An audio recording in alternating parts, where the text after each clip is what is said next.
Hello, I'm Priya Hasan, and I'm going to talk to you about the good, bad, and ugly astronomy in movies and media.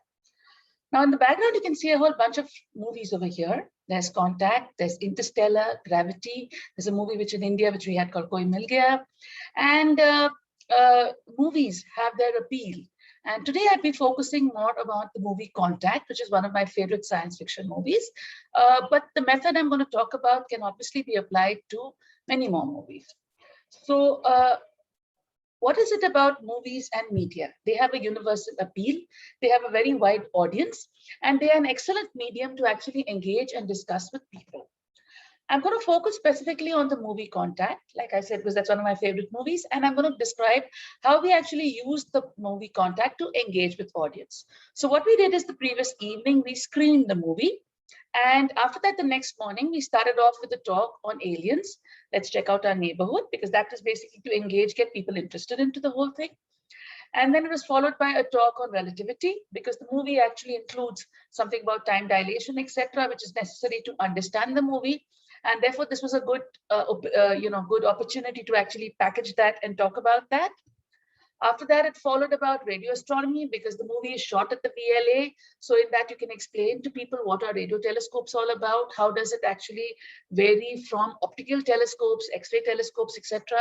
What is the method?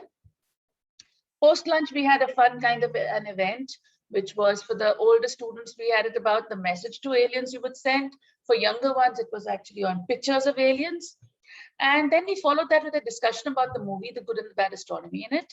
After that, there was a ham radio demo. If you remember in the movie, the girl Ellie, she actually uses a ham radio. So we actually introduced ham radios to students so that they could use that.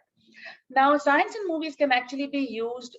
Movies are not classrooms, but they can be very well used to actually discuss science and get people interested in science with various features which are there in the movies.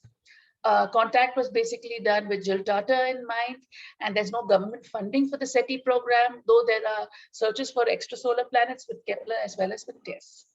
Now, there are various issues which can be taken up from the movie, which include awful waste of time, which is the statement given by Carl Sagan. It's about religion and science, the existence of God, faith, which is mentioned, which is, there in the movie, the scientific method, Occam's razor, women in astronomy, Ellie as a role model, and women, how do they actually feel in the astronomy sector.